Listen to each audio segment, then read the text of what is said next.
Kasus mutilasi di Bekasi, Jawa Barat menggegerkan. Banyak kejanggalan, penuh misteri. Korban dibunuh sadis. Ternyata korban adalah Angela Hendriati Wahyuningsih, seorang perempuan yang dilaporkan hilang 2019 lalu. Motif asmara disebut jadi penyebabnya. Benarkah?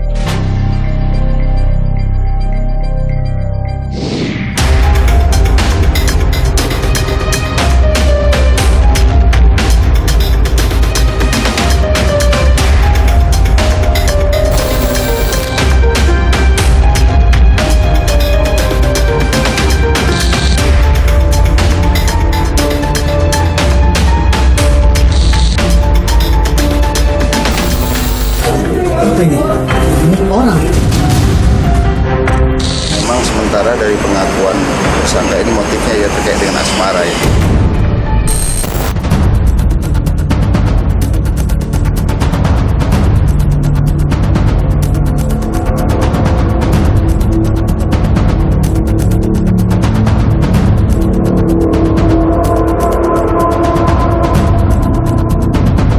Saya juga barusan dapat informasi dari seseorang, dia mengenal beberapa wanita dan itu tujuannya hanya harta. Ada beberapa perempuan korban Eki yang sudah diambil juga hartanya oleh Eki.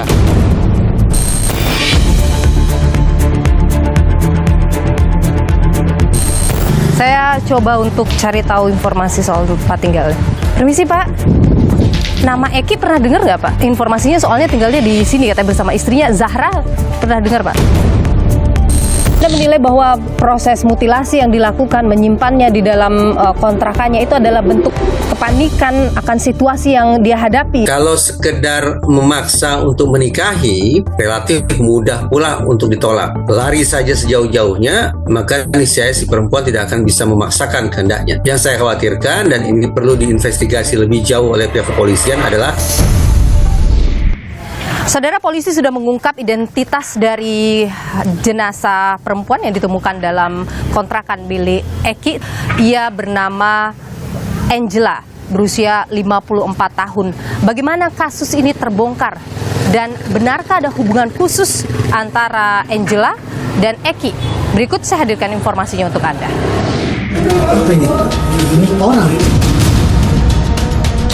Hancur, sudah terpotong dan hancur. Sementara dari pengakuan tersangka ini motifnya ya terkait dengan asmara ya.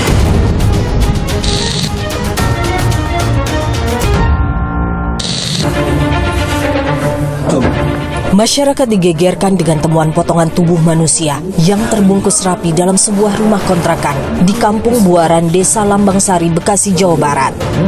Temuan jasad berjenis kelamin perempuan ini tidak disengaja. Awalnya, polisi beserta warga mendatangi kontrakan tersebut guna mencari seorang pria bernama Eki Listianto. Pria berusia 34 tahun ini dilaporkan hilang oleh keluarganya 23 Desember 2022. Saat itu, istri Eki menyebut suaminya yang tengah sakit mengirimkan pesan singkat pamit ke bank dengan menggunakan ojek online. Namun, keluarga hilang kontak setelahnya. Berdasar laporan ini, polisi mencari keberadaan Eki hingga menemukan kontrakannya. Pada saat yang bersamaan, Eki muncul di kontrakan dan langsung diringkus polisi. Polisi telah menetapkan Eki sebagai tersangka pelaku mutilasi. Jadi memang sementara dari pengakuan tersangka ini motifnya ya terkait dengan asmara ya. Menurut pengakuannya bahwa pada bulan November ini dia bersangkutan sempat cekcok dengan korban karena terkait dengan hubungan antara tersangka dan korban. Menurut hasil identifikasi forensik Rumah Sakit Polri Kramat Jati, Jakarta Timur, korban tewas sejak 6 bulan lalu. Mengapa pelaku simpan jasad korban hingga berbulan-bulan? Yang bersangkutan itu bingung mau ditanamkan di mana, mau dibuang di mana, mau dikubur di mana. Ini tentu bukan hal yang mudah ya, mengingat yang bersangkutan juga bukan orang yang tinggal di situ, dia hanya kontrak di situ kelihatannya. Kita harus mencari tempat yang lebih safe dari segi pemakaman jenazah tersebut. Berdasar hasil tes identifikasi genetik atau DNA, korban adalah Angela Hindriarti Wahyuningsih. Perempuan 54 tahun ini bekerja sebagai karyawan di salah satu jaringan supermarket terbesar di Indonesia. Angela dilaporkan hilang oleh keluarga sejak Juni 2019 di Hotel Grand Cordela, Kota Bandung.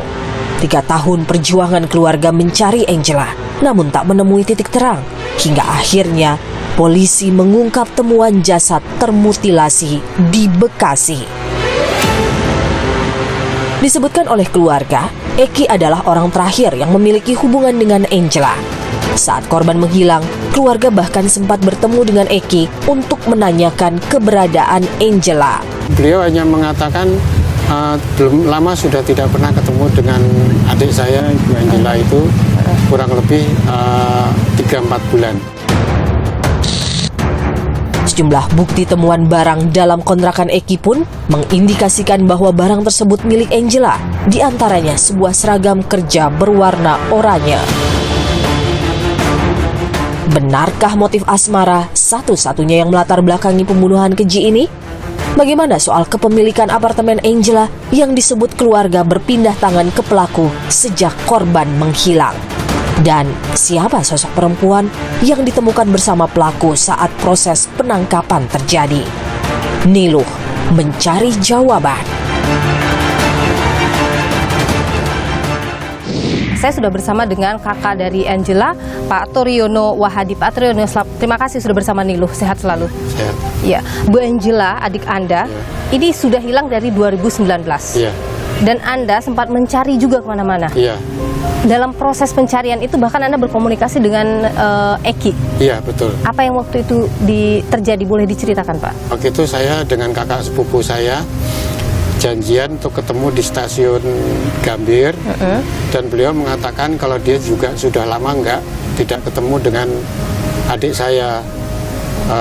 Janjian sudah lama tidak ketemu dengan adik saya, dengan alasan katanya dia juga membutuhkan untuk tanda tangan masalah transaksi apartemen itu. Pertemuan dengan Eki terjadi kapan itu?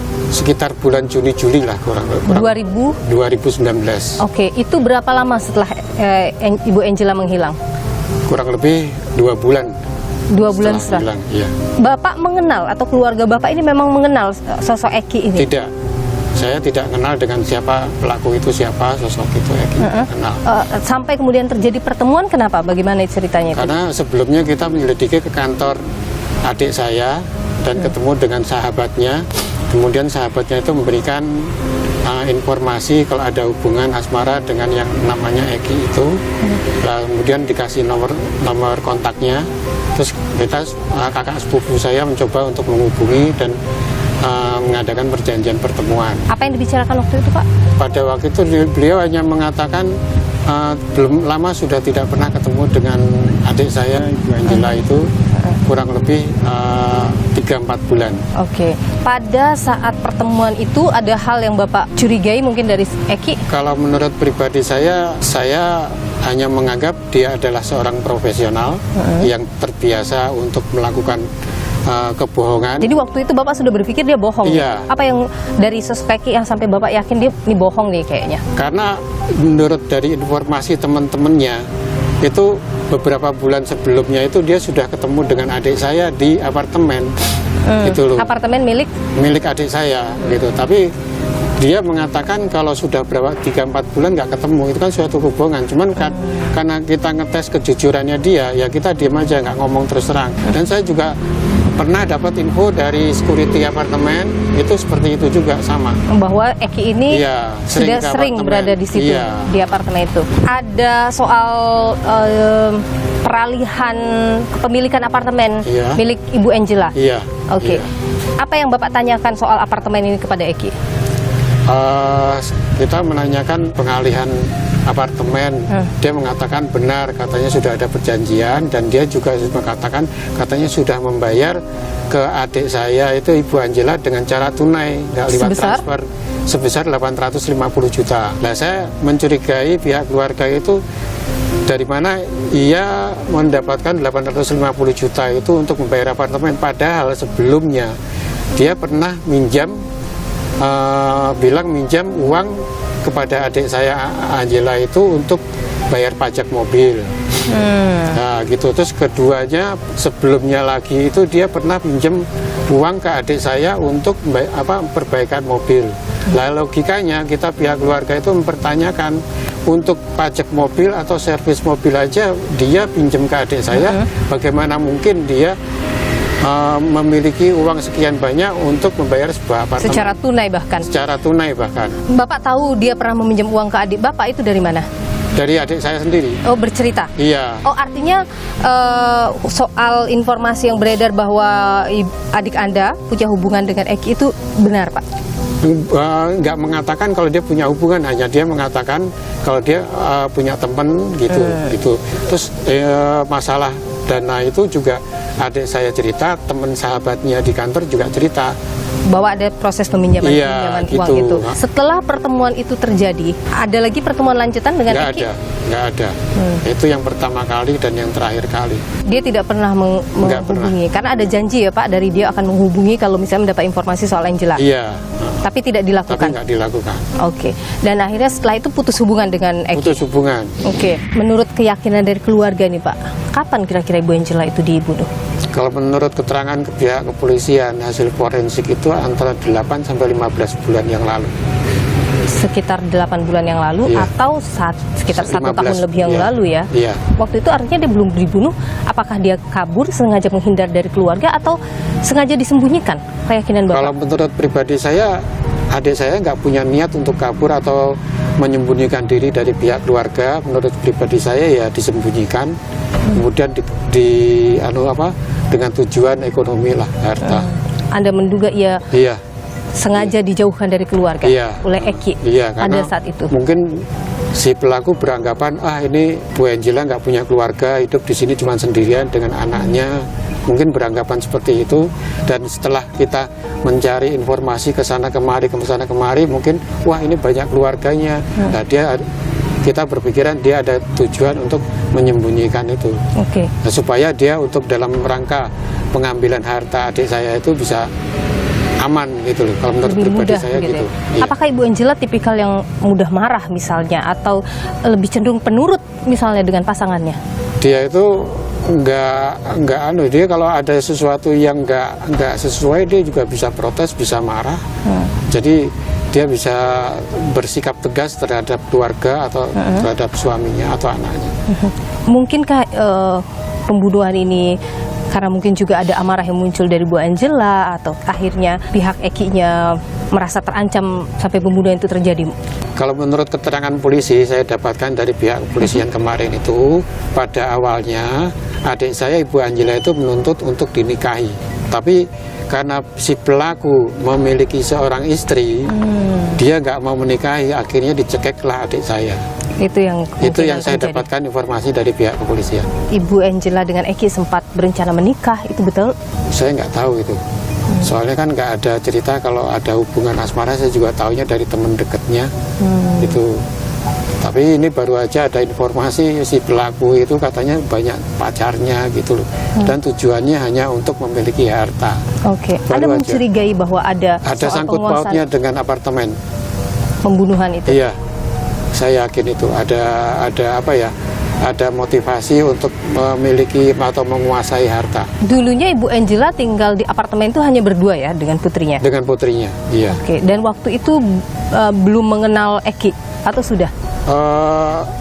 Pada waktu itu saya nggak tahu ya untuk mengenal apa enggak, karena saya posisinya di Jogja, adik saya di Jakarta, jadi hanya sebatas hubungan komunikasi lewat telepon aja gitu.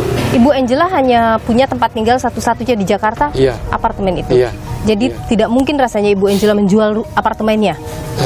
Pernah cerita saya dengar dari suaminya, mantan suaminya, dia menceritakan kalau apartemen ini nggak akan dijual, cuman hanya dikontrakan. Kemudian adik saya berencana ingin cari rumah kecil-kecilan di pinggiran kota gitu aja. Tapi nggak ada rencana untuk menjual.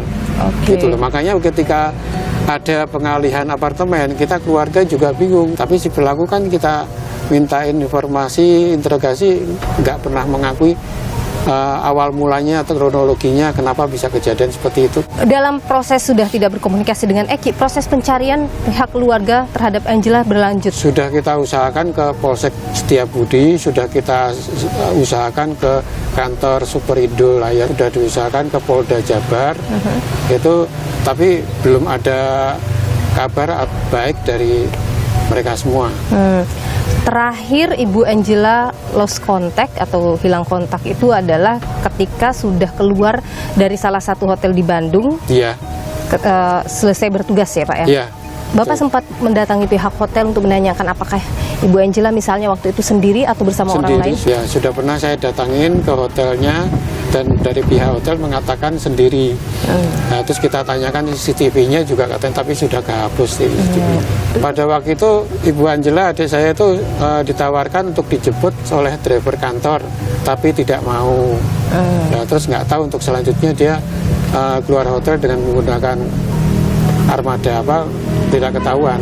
Ibu Angela ini apa pernah bercerita ke Bapak atau keluarga yang lain atau mungkin sahabatnya soal suasana hatinya atau ada masalah yang sedang ia hadapi? Kalau dengan keluarga dia tertutup gitu loh, nggak pernah menceritakan masalah apa gitu dengan keluarga. Justru dia menceritakan dengan sahabat kantornya, teman kantornya. Maksudnya Ibu Angela tidak pernah cerita ke sahabatnya soal masalah finansial yang dihadapi oleh Ibu Angela misalnya? Tidak pernah. Dan sepengetahuan Bapak tidak ada masalah finansial dia? Tidak ada masalah apa-apa. Dengan keluarga juga tidak ada masalah apa-apa. Oke, bahkan setelah hilang kontak atau sebelum hilang kontak masih sempat berkomunikasi dengan keluarga Pak? Masih sempat, saya ditelepon pada waktu ulang tahun 2018. Ulang tahunnya dia kan 17 Juni. Nah, saya telepon mengucapkan ulang tahun, ya biasalah gitu Pak. Itu 2018? Iya. Di 2019 sebelum hilang sempat juga? 2019 itu saya nggak dapat kabar apa-apa, ya dapat kabar terakhir malah justru mengabarkan kalau adik saya nggak ada kabar. Anda yakin Eki inilah pelaku pembunuhannya? Iya, 100% saya yakin. Saya juga barusan dapat informasi dari seseorang, itu dia mengenal beberapa wanita dan itu tujuannya hanya harta. Korban Eki? Iya. Ada beberapa perempuan korban Eki yang sudah diambil juga hartanya oleh Eki? Iya.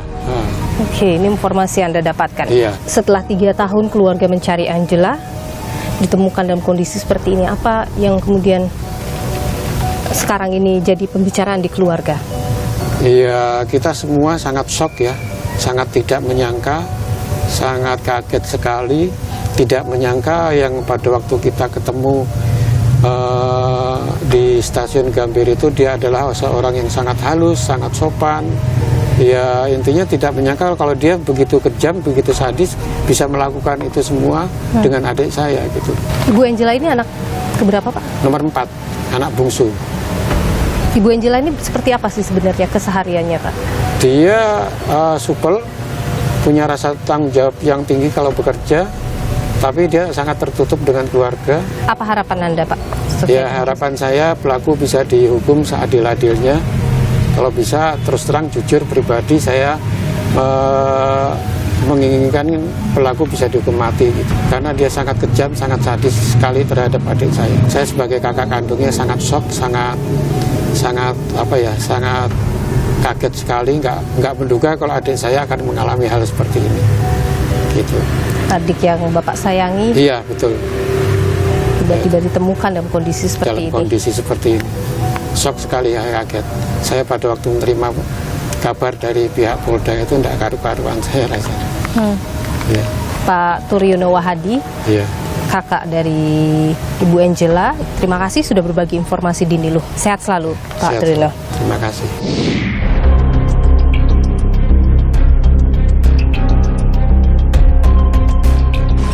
Saudara, saya sudah berada di lingkungan RT 01 Kampung Buaran Desa Lambang Sari, lokasi yang disebutkan sebagai tempat kontrakan Eki, terduga pembunuh yang juga sekaligus memutilasi korbannya. Di lingkungan ini kalau saya perhatikan memang kawasannya padat penduduk begitu, dan saya lihat dari depan sana juga ada sejumlah kontrakan di wilayah-wilayah ini. Dan saya akan coba, kabarnya lokasinya ada di sebelah sana, tapi saya coba untuk mungkin ada yang bisa saya tanya juga soal kontrakan, karena sekali lagi ini ada banyak tetangga di sini. Ibu, maaf mengganggu, boleh saya nanya, Ibu tinggal di sini, Bu? Enggak, saya di belakangnya. Jadi Ibu tahu soal siapa-siapa yang ngontrak di situ? Kalau yang lain sih tetangganya saya kenal, kecuali Om Eki saya nggak pernah ketemu. Oh, Dia tuh tertutup, nggak pernah bergaul. nggak pernah, tapi biasa lihat dia keluar masuk di sini. Suka bawa motor, pulang bawa makanan, kayak beli makan aja. Oh, dia naik motor, dia punya motor ya? Tapi nggak pernah nyapa gitu, nggak pernah ya? Orang bikin lah kata Betawi mah nggak pernah negor gitu. Nggak pernah negor ya? Di situ tuh yang ngontrak di situ laki-laki semua atau ada perempuan, Ibu tahu? Cowok semua. Cowok semua? Paling bawa istrinya kalau lagi liburan main gitu. Di kamarnya Eki itu kan itu paling luar tuh. Ibu pernah lihat ada perempuan keluar masuk di situ Nggak misalnya? pernah, saya ngeliat dia aja sendiri. Nggak pernah cium ada bau apa gitu, Bu, dari situ dalam beberapa bulan? Selama berbulan ini nggak pernah nyium, makanya saya kaget. Karena saya sering main ya, keluar 2 kali, tapi nggak pernah nyium. Nggak pernah cium bau apa-apa pun? Nggak. Itu katanya pakai gergaji listrik tuh. Ibu pernah nggak dengar suara-suara apa? Enggak. Baik, makasih banyak ya Ibu Dede ya. Saya coba untuk ke dalam deh, Bu. Makasih ya Ibu, mari.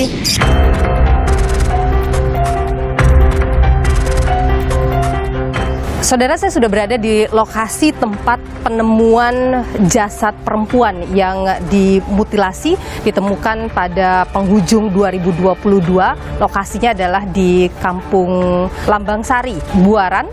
Dan di kamar inilah, saudara, di tempat kontrakan ini, saat ini masih dipasangi oleh garis polisi. Disinilah ditemukan sesosok jasad perempuan yang sudah dimutilasi, ditaruh dalam 2 box kontainer yang berbeda.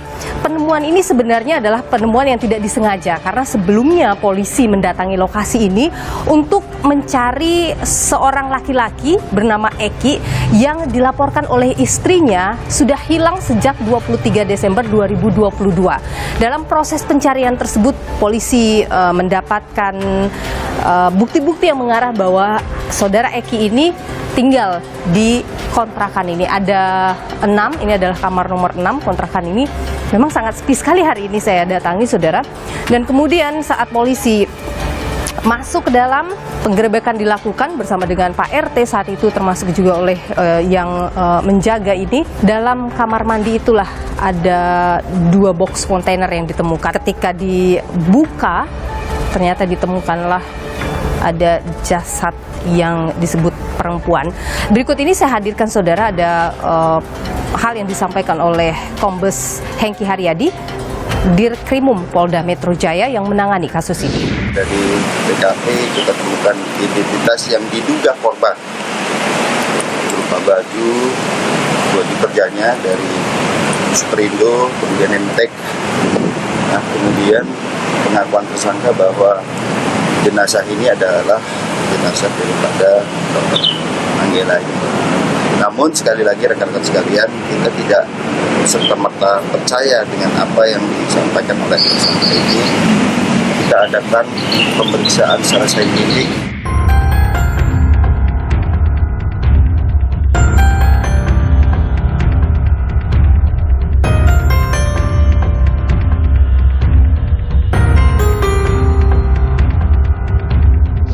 Sudah ada Pak RT sini. Pak RT, apa kabar? Kabar baik. Terima kasih Ya. Pak RT. Pak Alfian, benar ya Pak RT ya? Betul. Adalah orang pertama yang menggerebek ini bersama polisi waktu itu. Ya, betul. Pada awalnya itu ada dari tim Resmob, Pak Nana. Tim Pak Nana itu laporan ke saya. Iya. Mencari orang hilang. Yang nama Eki itu? Ya, yang nama Eki. Dia ini masuk pada 2021. Oh, udah lama dong, Pak? Udah lama, bulan Juli. Oh, udah 1 tahun lebih dong di sini ya? 1 tahun lebih. Awalnya yang punya kontrakan Pak Alexander laporan ke saya, ada orang kontrak namanya Eki. Nah, dia ngasih data ke saya. Oke. Terus saya tanya, "Mas, kerjanya di mana?" Dia itu kerjanya sebagai wakil manajer pertambangan pasir di daerah Bogor. Nah, saya tanya, bawa kendaraan apa? Dia tuh nggak punya kendaraan. Dia selalu naik ojek. Nah, saya tanya, di sini sama siapa? Sendiri.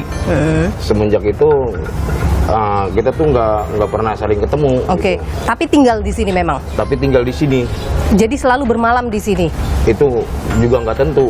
Entah sebulan sekali atau 2 bulan sekali. Itu nggak Oh, tentu. jadi tidak juga tinggal di kontrakan ini setiap hari gitu ya Pak? Iya, enggak. Hanya sesekali? Hanya sekali.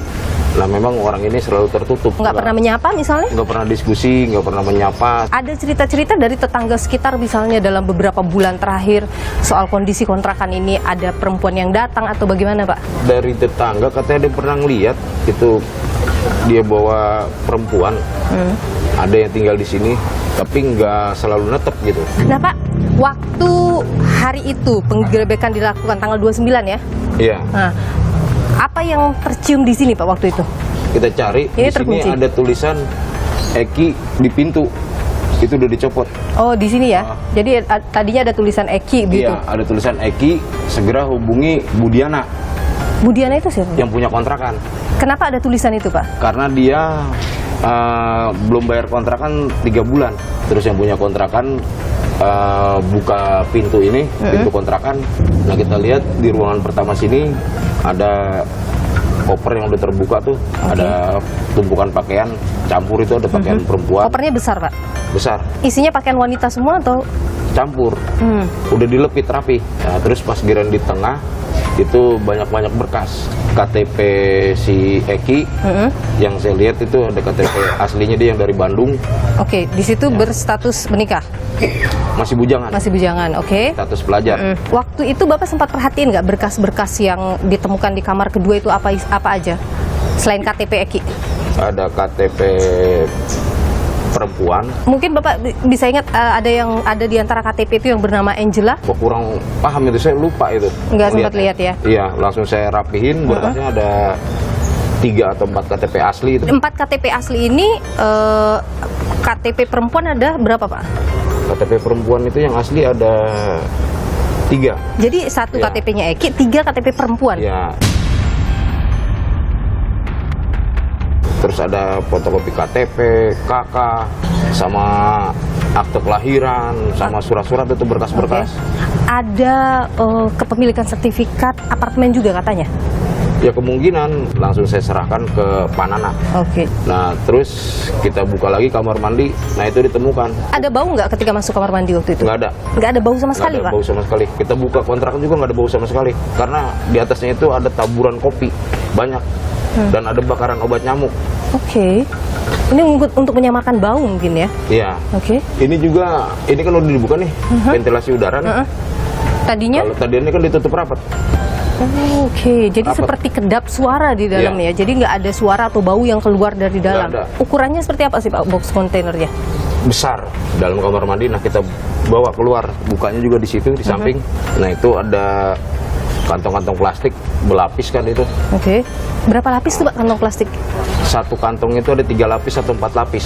Dan itu diikat dengan lakban atau gimana? Nggak diikat ujungnya gitu, itu dilepit rapi. Kayaknya mah itu box itu udah sering buka tutup. Apabila tercium bau mungkin Di lakban lagi. dilakban lagi, ditaburin kimia lagi atau apa. Karena kita buka kontrakan ini, si Eki ini nggak ada yang hubungi karena kan nggak ada yang punya nomornya. Itu. Jadi si Eki itu datang, dia itu menggunakan mobil Mazda lah, yang warna putih itu. Di malam itu juga? Di malam itu juga, itu datang sekitar jam 11 malam. 11 malam. Itu berarti dia datang sendiri ya, Bukti? Dia datang sendiri karena dia pulang. Nah, dia lihat banyak orang. Langsung dia laju lagi ke depan, laju kencang ke depan. Dia menyetir sendiri? Iya, kita kejar di pertengahan jalan, itulah tertangkap. Kita bawa ke kontrakan. Oke. Nah, ditanyakan sama anggota, ini barang siapa? Nah, ini isinya apa? Nah, dia nggak ngaku. Dia bilangnya apa Pak waktu itu? Itu bukan barang saya awalnya. Punya temen di daerah Bandung. Nah, selanjutnya saya nggak tahu deh tuh, karena langsung digaris Amankan. polis lain.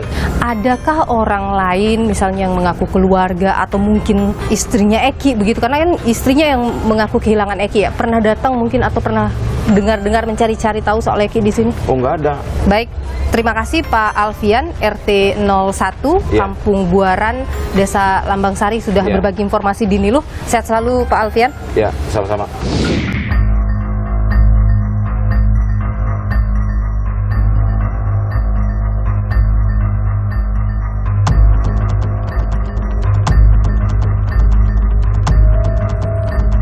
Saudara, informasi yang saya dapatkan bahwa Eki, pelaku pembunuhan sadis ini, tinggal di lingkungan ini, perumahan klaster Denaya. Ini sepertinya perumahannya, klaster Denaya. Saya coba untuk cari tahu informasi soal tempat tinggalnya.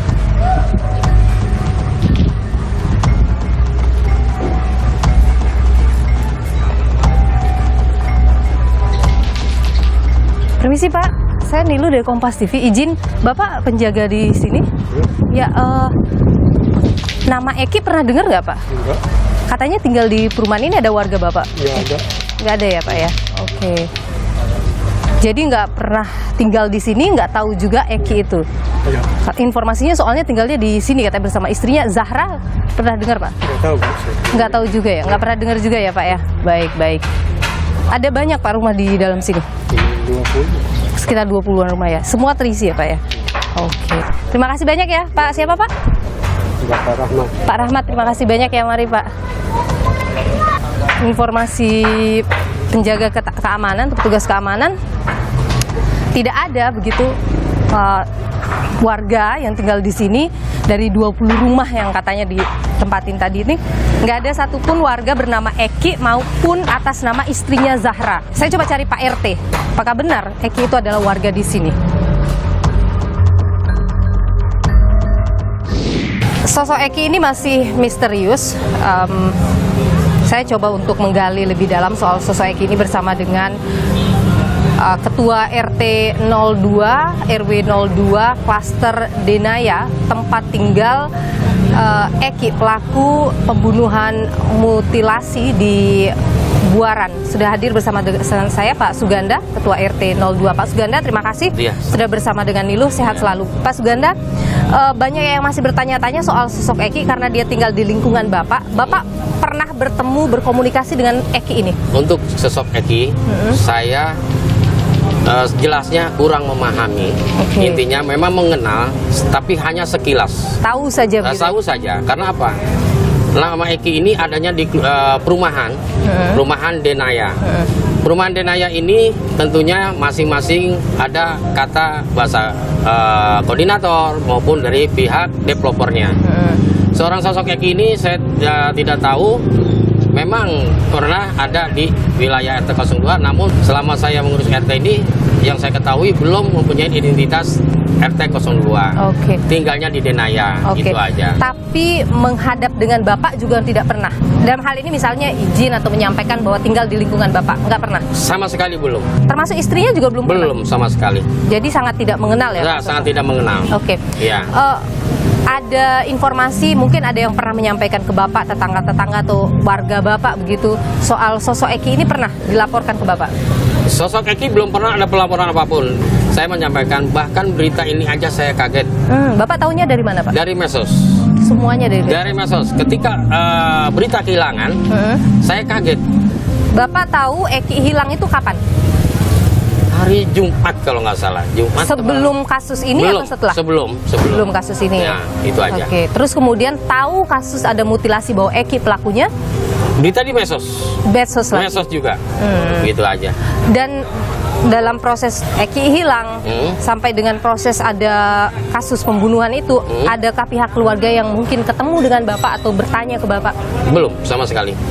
Sama sekali tidak pernah intinya melapor bagaimana saya sebagai pengurus RT 02 dari pihak keluarga maupun saudaranya tidak ada yang melapor ke saya. Sampai dengan sekarang? Sampai dengan sekarang jadi ini. Bapak juga tidak tahu apakah istrinya masih tinggal di sana atau tidak? Belum, nggak tahu. Tidak tahu juga. Tidak tahu juga. Tapi biasanya ini Pak, saya bicara soal kebiasaan. Kalau ada warga yang baru pindah, meskipun belum punya KTP setempat, itu selalu melapor ke Bapak. Kalau untuk lingkungan tentunya untuk pribumi atau warga RT 02 ya, di lain di perumahan itu pasti melapor Mbak. Melapor. Dia walaupun dia tidak mempunyai KTP sini, namun dia akan menyerahkan identitas dia, Pak. Saya melapor, mohon izin, saya tinggal di sini, tapi memang saya bahasa kata domisili lah. Nah, dia memberikan fotokopi KTP dan kakaknya akan saya bikin arsip. Gitu. Dan itu tidak terjadi untuk mereka yang tinggal di perumahan. Tidak terjadi dengan untuk perumahan. Gitu. Jadi seperti punya lingkungan sendiri mereka punya ya. Lingkungan sendiri mereka. Setelah kasus ini muncul, ada mungkin bapak mencari-cari informasi soal sosok Eki? Saya enggak pernah bicara. Enggak pernah. Dan tidak ada juga yang menyampaikan ke bapak? Tidak ada. Tapi bapak pernah berpapasan dengan Eki ini? Kalau perpapasan mungkin ketika saya jaga, karena memang di sini kan ada pos keamanan ya. Kalau ketemu atau bapak pernah lihat sekilas Eki ini, bagaimana sosoknya pak? Biasa-biasa aja sih sebenarnya. Tidak pernah menyapa bapak? Menyapa sih manusia mah yang mungkin kebohong kalau nggak menyapa kan begitu. Pasti ya paling begitu aja. Baik. Gitu aja. Bapak pernah diperiksa oleh polisi misalnya setelah kasus ini atau Tidak pernah ada. ditanyakan? Tidak ada. Tidak ada ya? Tidak ada. Baik.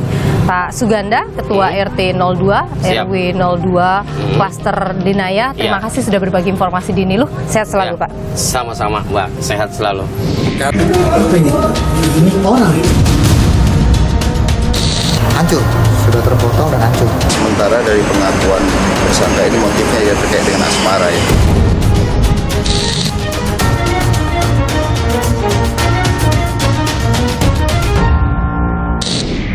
Pembunuhan sadis disertai dengan mutilasi di tempat yang justru boleh dikatakan padat.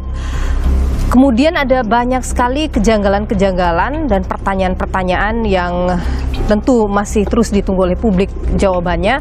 Salah satunya adalah lokasi pembunuhannya, cara melakukannya, dan kemudian juga adalah soal dua orang yakni korban termasuk juga pelaku yang dinyatakan sempat hilang. Apa yang bisa melatar belakangi seseorang bisa melakukan perbuatan yang sadis seperti itu? Saya sudah bersama dengan ahli psikolog forensik Reza Indragiri. Bung Reza, pembunuhan yang dilakukan dengan sadis diduga itu dilakukan di tempat yang justru padat penduduk, artinya banyak orang di sekitarnya. Apa yang bisa melatar belakangi hal tersebut, Bung Reza? Kita masih sering beranggapan bahwa wilayah yang paling ideal bagi aksi kejahatan adalah wilayah yang sepi, tidak banyak penduduk. Tapi anggapan tersebut dianggap usang, sehingga lahirlah teori bystander effect, efek orang lalu lalang.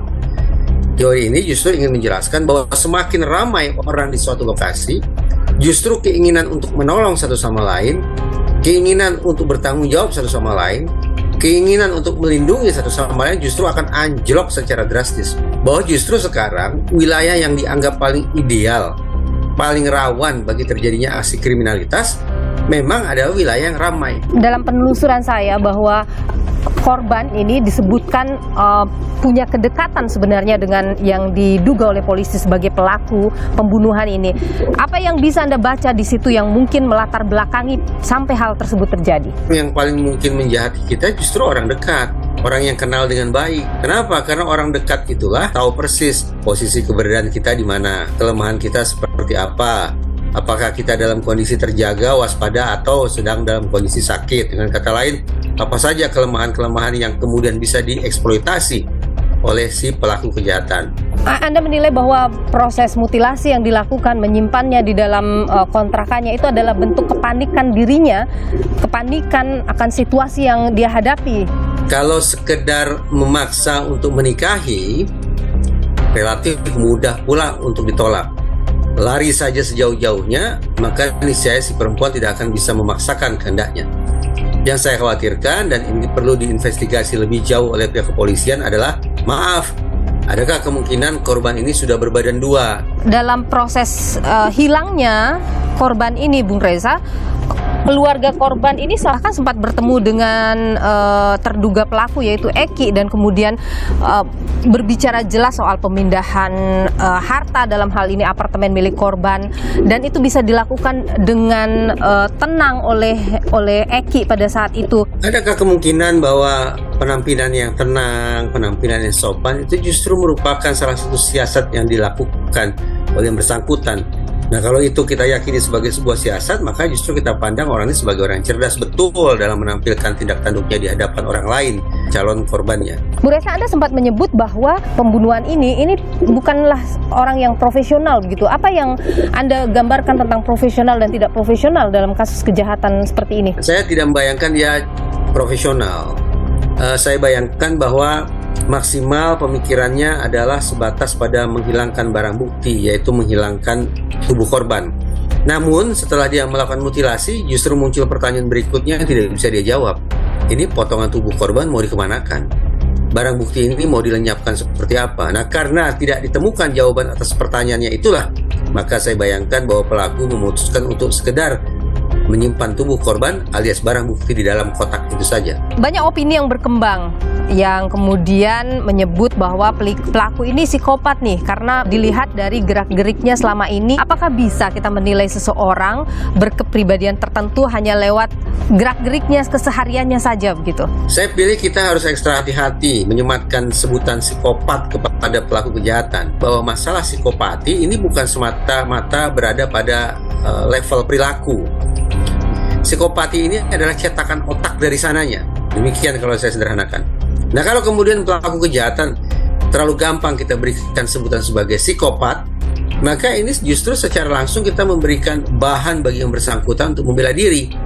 Nah, kalau kemudian nantinya majelis hakim teryakinkan oleh klaim semacam itu, bahwa pelaku ini betapapun kejinya tapi memang pada dasarnya punya otak yang berbeda, maka tidak terlalu kemungkinan harapan kita akan pupus.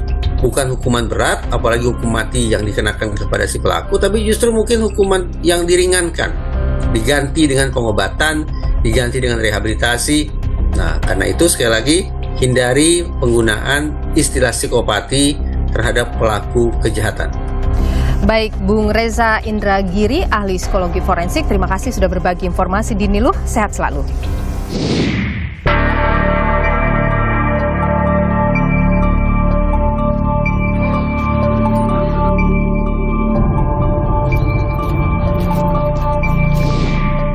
Ikhtiar dan penantian keluarga demi bisa menemukan Angela justru berujung pada titik terang yang pilu.